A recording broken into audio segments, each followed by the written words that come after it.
My friends, my thoughts turn to gratitude on this day. Gratitude with latitude. My name is Howard Real. The show is called Real Truth. And since it's Thursday, this is the end of the week. This is de facto my 11th anniversary show. 11 years doing Real Truth right here on KHNC. And I want to express my gratitude. I'm grateful for all the invitations I've received to speak at events by religious organizations across the state of Colorado. I'm grateful to the press for all the newspaper and magazine articles they've written about me and about this show. I'm grateful for all the op-ed pieces I've been asked to write by those newspapers around Colorado. I'm grateful for all the political forums to which I've been invited, and to all the high schools, colleges, and universities to which I've been invited to address students. I am grateful for the tremendous book sales of Real Truth Stay Angry generated by my listeners.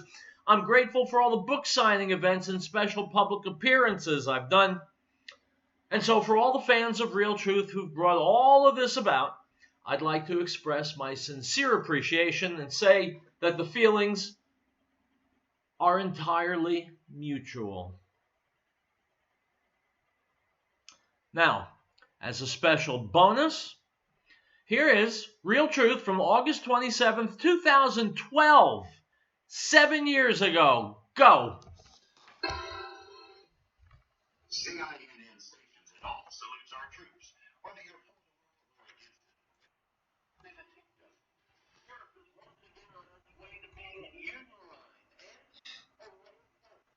the documentary about Barack Obama could absolutely wreck the United States of America because right now he's number one at the box office. My name is Howard Real and this is Real Truth.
All right, guys, I'm going to stop there because we're about to go to a commercial. But as we know, that was 2012. As we know, the situation continued to get worse in Europe.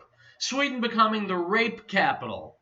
Other countries struggling under the threat of violence on the streets, under the increased welfare, the diseases brought from the third world, horrors committed against Muslims by Muslims. Ugly situation. The world was a dark place in 2012. The only thing that's happened since then to shed even a little bit of light was the election of Donald Trump, who is making America and a whole bunch of the world a lot better off. We got to keep that going in the upcoming election. So now that we've looked back, we're going to look forward, because I know there's a commercial coming up any second.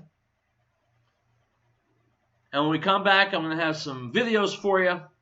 I'm going to have some news for you. That's after the commercial that's coming up any second. And there's the commercial.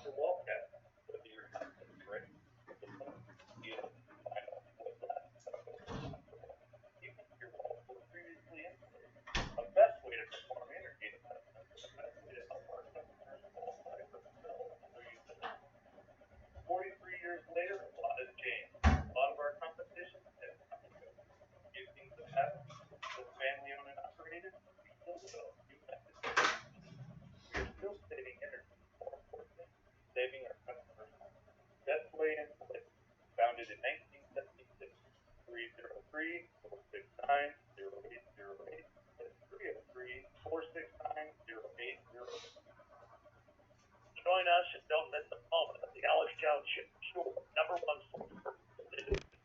Find out what the mainstream media doesn't believe you know. InfoWars is pro-America, pro-family, pro-freedom. We are rebooting 1776. Exclusive reports, live coverage, information you won't find anywhere else. Tomorrow's news today. Stay informed by listening to KHNC 1360 AM.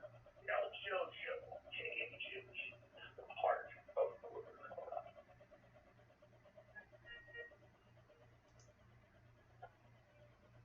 Why did it seem American is slowly sinking? Whose fault is it? It's not the Obamas or the Clintons. It's not Republicans or Democrats. It's not corporations, the military, or foreign countries. It's the Federal Reserve. The central banking system made up of private bankers that corrupt and control virtually all aspects of the world's money supply and economy. All of the major problems in the world face the Federal Reserve, central banks, and other countries.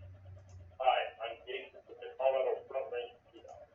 Catch my show with co-host Brian here on KHNC 3 to 4, Monday through Friday. We sell gold and silver, the best way to protect your hard-earned money.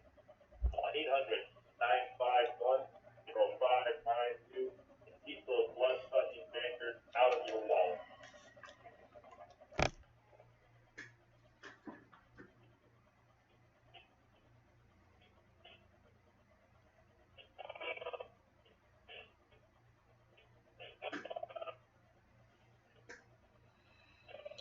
Okay, I think the commercial's over. My friends, this is Real Truth. Howard Real behind the microphone. I have always prided myself on presenting nothing but truth. That's why I put the word truth in the title of the show, Real Truth.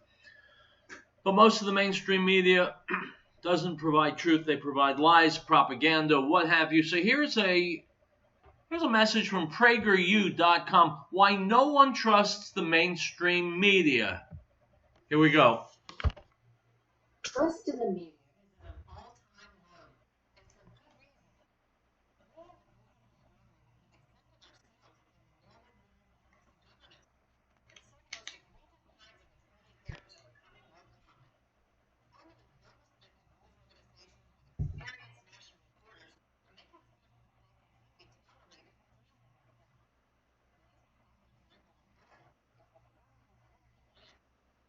media look like it can't be tolerated for reasonable.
writing a hit piece against Trump, inflicting negative connotations with truth not a negative point.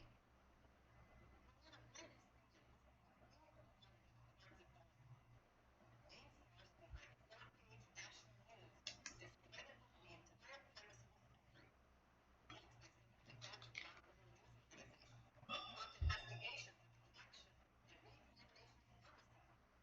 For example, in May 2008,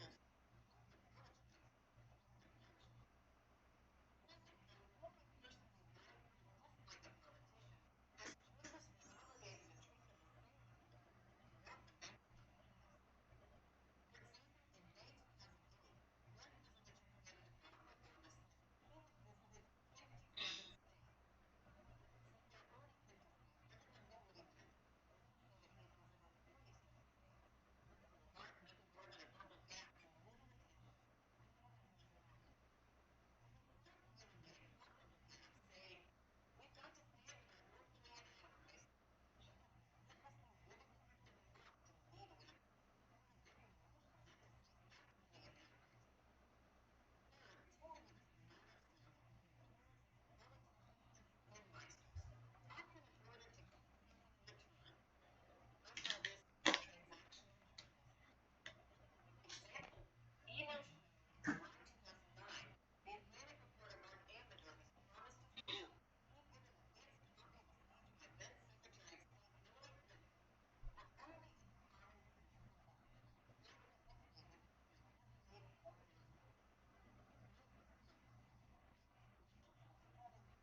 his common sense. After investigating, he gave it ordinary notice. This odd, unsolicited message began, I'm finding it blackmail, when the USA writes obviously meant don't reveal an arrangement. Got it, cried Amberger. His second article reads in part, when the former President Obama's foreign policy did with the Secretary of State Hillary Clinton, that's the message we relayed once Mueller said it was just another delay. But Amberger, looking for the mysterious freedom, failed to find the important sentence between the writer's story, which said volumes of truth infused in words. However, Amberger defended himself by saying that he found Clinton's speech to be muscular, so his adjective proved correct. I think many Americans would like to believe the news of the fact turned rounders smashed and untamed by a reporter's opinion. Put it another way, they want their news straight up. The Twitter movement lets people know what they call urgent. The question is asked, can news be fixed? The answer is yes. The first step in fixing the problem is removing the human factor. So how can we do that? Using machine learning. H. Lucas, Brookhaven University. Yeah, the problem can be fixed, my friends, but you, the listening public, the viewing public, you need to get up off your asses and make noise about it. You can't just sit there and tisk tisk. You got to call these stations. You got to call other news outlets and tell them, hey, I'm hearing crap from the news on channel whatever, or station this, or CNN, or MSNBC. You got to go on Facebook and write about it. You got to do something. If you don't do something, you're no better than sheep. Now, as long as we're talking about people in the media pretending to be news people, but they're really not, let's talk about Fredo. And by Fredo, of course, I mean Chris Cuomo, who's a host on CNN, which is enough of a scathing indictment. Here's Tucker Carlson from Fox asking, how did Chris Cuomo get into Yale University? If you've ever watched Chris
My friends, now you know why I love Tucker Carlson. Truth, facts, and speaking truth to power and telling us exactly how we are being scammed and taken advantage of and cheated by the rich and the powerful. By the way, if you read my book, Real Truth, Stay Angry, you'll find tons of that kind of information in it. And I recommend that you get smart on that kind of stuff, because if you don't, it will only continue. And if you are not a big-time Democrat politician, well, then you're just plain out of luck. We'll be back.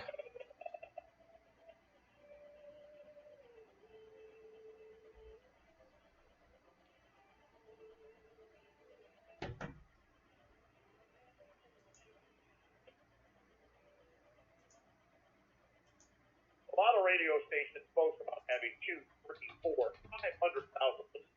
But what they don't tell you is the average listener only listens for 4 minutes. A song plays they don't like, same old boring commentary, or worse yet, as soon as the commercial starts playing, they change the station. Here at 1360 KHNC, our listeners listen longer, a lot longer. We have one of the longest content listeners in the industry. That means our listeners don't change the dial when the commercial starts playing, because they don't want to miss what our host has to say next. Advertise at 1360 KHNC and have your message be heard. Call us at 970-587-5003. We also have the best rates in Colorado. 970-587-5003 or 1360KHNC.com. Grandpa's Pawn and Guns has celebrated 25 years ago. They're a family-owned and family-operated store and the only non-corporate pawn shop. For example, tobacco firearms, they're the state's second highest volume firearms use. Grandpa has over 500 guns for sale this time, plus an excellent variety of archery equipment. Hunting season has been around the corner, protecting your family is all the way. Grandpa's staff has over 5 years of experience, including Chris Lewis, Brady, Hale, who are like 25 plus years of Grandpa. Jason here. I've known Rod, the owner of Grandpa's Pod. He's the first advertiser at KHNC. He is trustworthy and honest. I trust him, and you will too. Call 303-772-7952. That's 303-772-7952. Before hiring a realtor from a big corporation who outsources their jobs and pays little to no taxes, ask yourself, what do you really want in a realtor? You need a realtor who's honest and has integrity. A realtor is focused on the client's bottom line, not the realtor's bottom line. It provides personal, over-the-top service before, during, and after the transaction.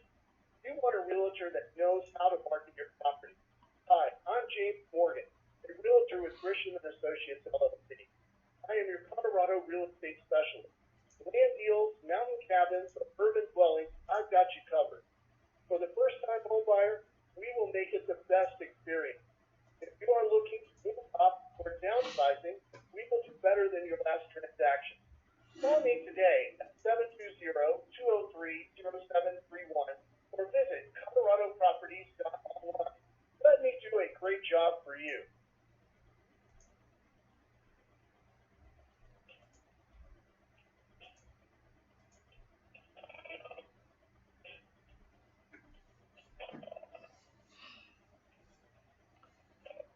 All right, folks, welcome back to Real Truth. The scumbags in Washington, D.C. specialize in taking your money. They've gotten very, very good at it, and they've been doing it for a long, long time. In walks Donald Trump and says, hey, we want people to keep more of the money they earn, which only makes sense. Getting the government off our back is what America is all about, after all. Here's Newt Gingrich on Fox News talking about the president's stance on his payroll tax cut. Yes, tax cut from Trump. Here we go. I'm not looking at a tax cut now. We don't need it. We have a strong economy. Certainly a payroll tax cut. President Obama did that in order to artificially jack up the economy. President Obama had zero interest rates. I don't have zero interest. I have real interest rates. And despite that, I have a strong economy. President Trump shooting down speculation about a temporary payroll tax cut, touting an already strong U.S. economy. Here to talk about it is Newt Gingrich, former Speaker of the House and a Fox News contributor. Good morning to you, Mr. Speaker. So you look at the president's words here, and he's sort of gone back and forth. Originally, the White House says that they were not considering this payroll tax cut.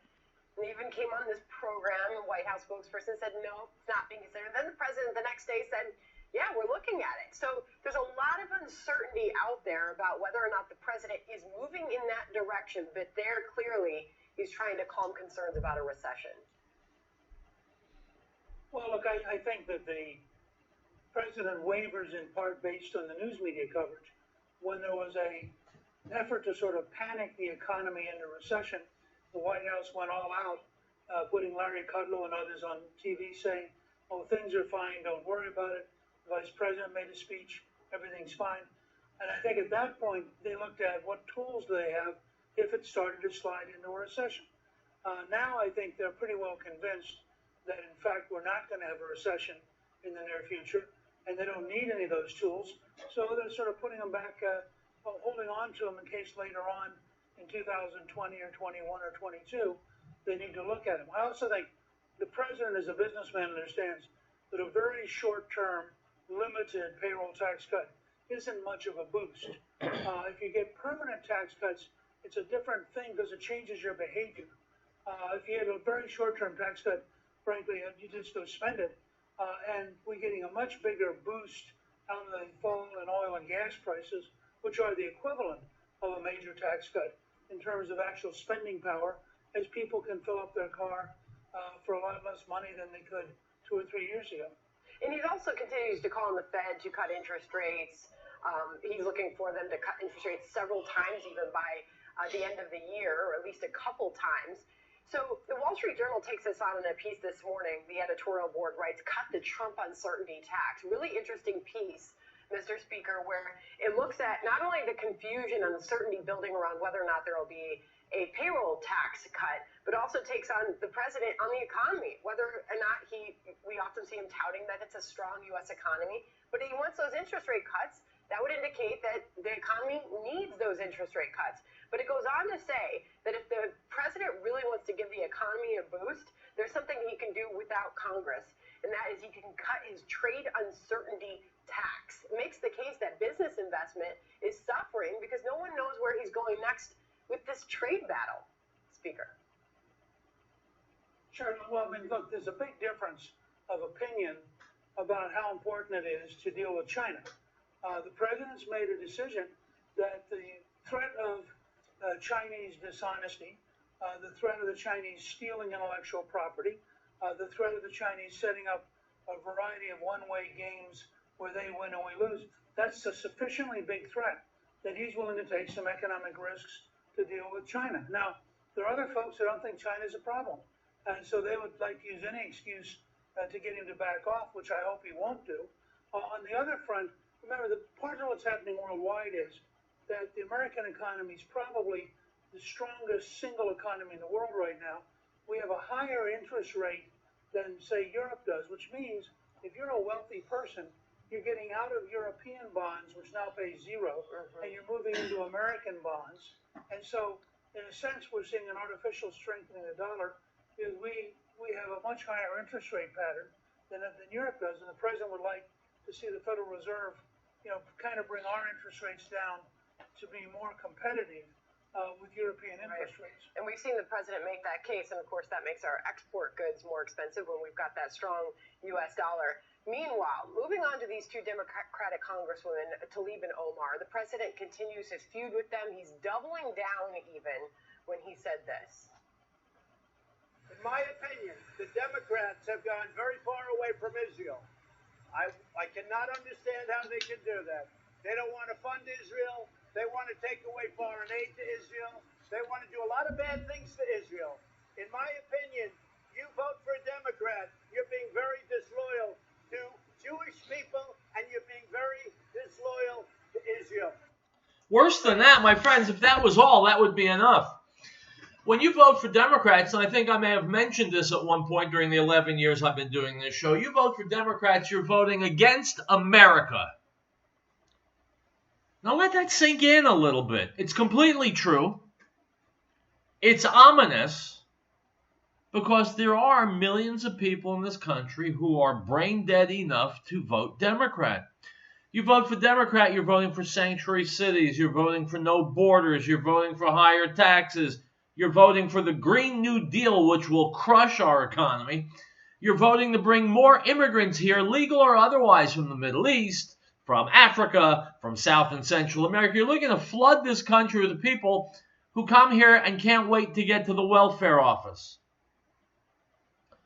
If you vote, I'll say it again, and I'll say it slowly so that this time maybe it'll sink in. If you vote for Democrats, you're voting against America. It means you're in league with the slime bags at CNN and MSNBC and ABC, CBS, ABC, who trash America, who want America to fail. You're in bed with that guy Maher on TV, who wants a recession, wants Americans to be poorer, wants American families hurting. Because whether he admits it or not, whether he knows it or not, Bill Maher hates America. Liberals, Democrats hate America. So when you vote for a Democrat, you're helping those who hate America and you're being disloyal to America. It just makes common sense.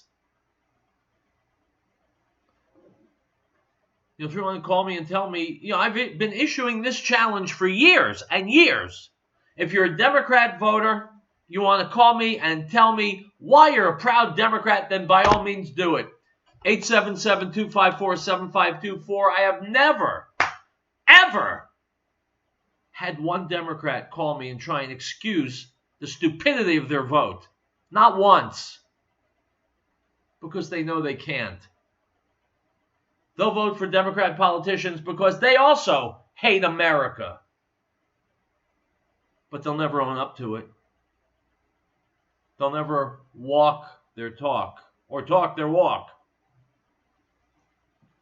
So much for Democrats. But if you support Israel, don't go anywhere near voting for a Democrat, ever. That's always been the case. Take a break and we'll be back with more Real Truth.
information you won't find anywhere else. Reality show right here on KHNC, the heart of Northern Colorado, KHNC.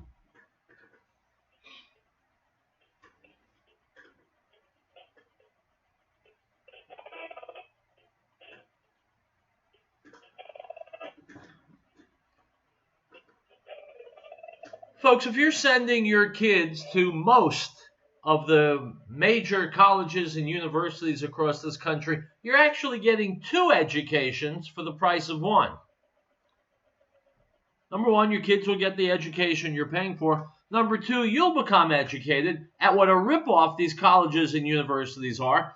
Their main thing is not preparing kids for life, it's indoctrinating them, feeding them liberal hogwash, and making them see the world through liberal, brainless eyes, so that by the time they get back to you after 4 years, probably won't even take that long, by the time the 4 years are done, they are different people than you sent to school.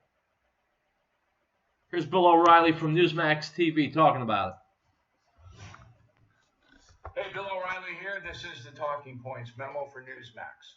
Pity the kids going back to college. Not all colleges, a lot of big ones. Michigan State University, 15,000 resident students. Okay, 15,000.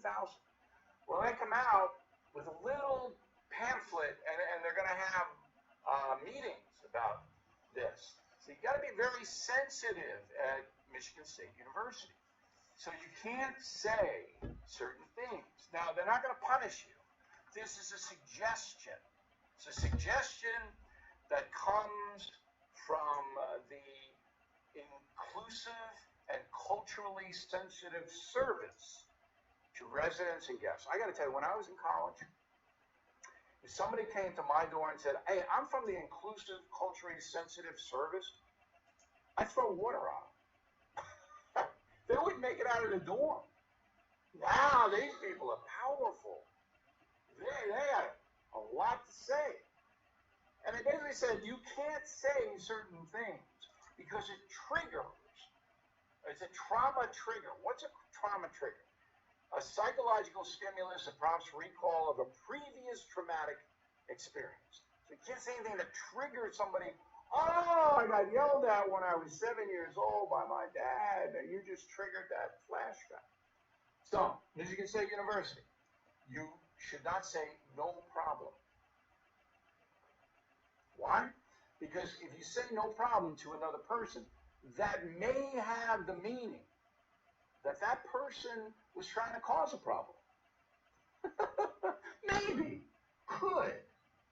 All right. Now, I said that person. I didn't say he or she, because you can't say he or she. So no longer is Michigan State a binary gender campus.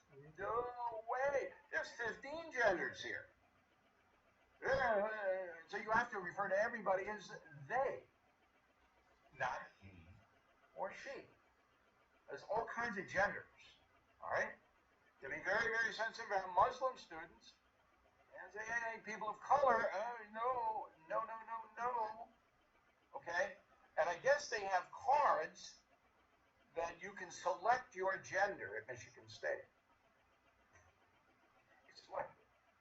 So, according to the microaggression website at the residence halls of Michigan State, I'm going to quote, college campuses serve many purposes, including the creation and maintenance of multicultural and brave spaces for action and dialogue around social justice. Now, I remember the movie Braveheart. Is that like Brave Spaces? Because in that movie, if I remember, there were massive beheadings. Okay, there were, the Braveheart people in Scotland were coming down and like cutting off the heads of the English, and then the English were doing that to them. And it was Braveheart. No, it's not Brave Spaces. No, it's a different thing. So you have safe spaces, and now you have brave spaces at Michigan State.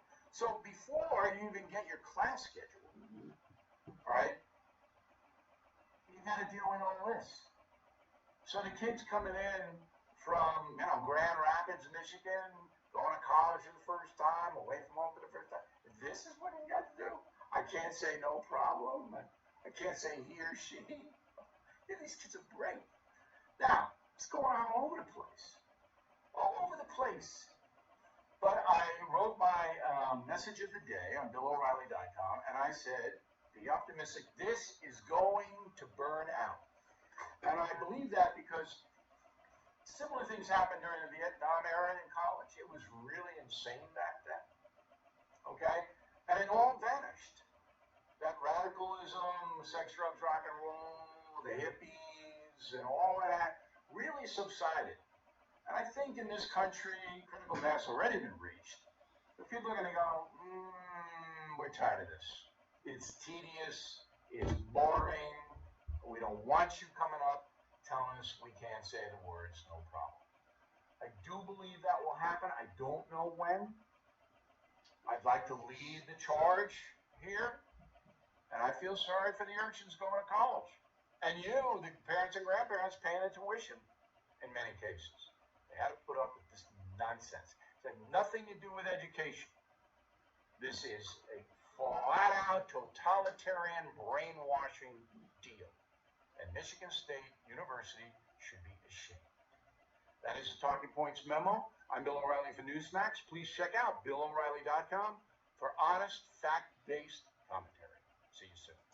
Well, what happens is that the liberals in government and entertainment and the media, they keep at you daily, day by day with this garbage, and it kind of seeps in to the mindset of the less intelligent Americans, and that's how this stuff gets continued. I am not as optimistic as Bill O'Reilly that this stuff is just going to peter out.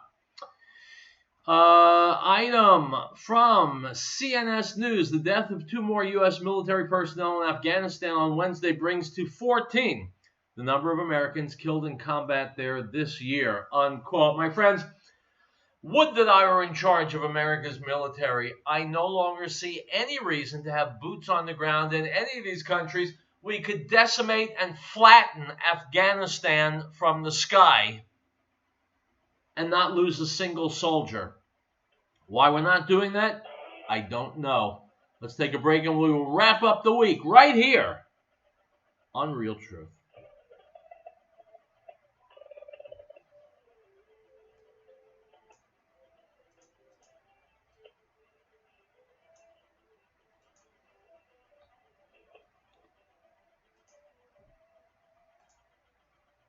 If your home built between 1965 and 1975, you may have some waterfall.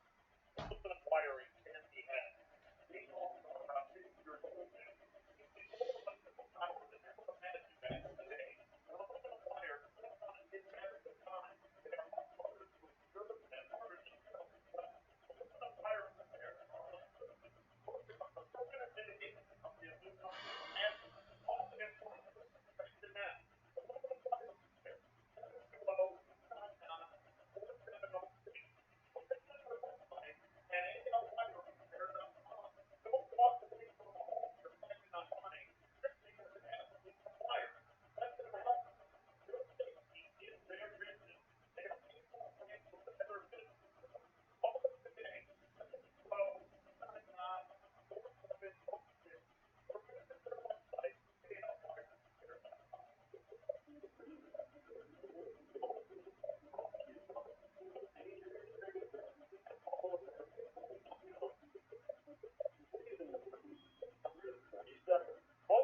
Guys, let's start with my favorite news item of the week from Fox News. Crime-ridden San Francisco has introduced new sanitized language for criminals, getting rid of words such as offender and addict, while changing the phrase convicted felon to, quote, justice-involved person. The Board of Supervisors, I'm not making this up. Go to foxnews.com. The Board of Supervisors adopted the changes last month, even as the city reels from one of the highest crime rates in the country and staggering inequality, exemplified by pervasive homelessness. Pervasive homelessness. That's also a problem. Alongside Silicon Valley wealth, the local officials say the new language will help change people's views about those who commit crimes. Well, that's true, my friends. If I was standing next to a convicted felon and I had a gun on my hands and I was going to blast his brains out to make society a little bit safer, I'm not sure I would feel the same as if I was standing next to a justice-involved person and blasted his brains out to make society a little safer. Item from USA Today. Democrat presidential candidate Bernie Sanders has released a $16.3 trillion climate plan that builds on the Green New Deal and calls for the United States to move to renewable energy across the economy by 2050 and declare climate change a national emergency, unquote. My friends, Bernie Sanders is a national emergency. America has either very recently or very soon will become the #1 exporter of energy on the planet. Just in time for that, Bernie Sanders and his fellow idiots want to ditch our oil and natural gas industry. Excellent decision. Item from NBCNewYork.com. A Delta flight that was supposed to leave JFK Airport Wednesday afternoon en route to Los Angeles was still stuck on the Queens tarmac the next morning, prompting a flood of angry tweets from frustrated passengers who said they were stranded at the airport for a stunning 22 hours. My friends, we wonder why the airline industry never seems to be able to turn a profit. Wonder no more. Item from the Daily Beast. Pazuzu Algarad, real name John Lawson, was a self-proclaimed Satanist who reveled in extremeness, with a moniker borrowed from The Exorcist, a face covered in tattoos, and his teeth sharpened to fine points.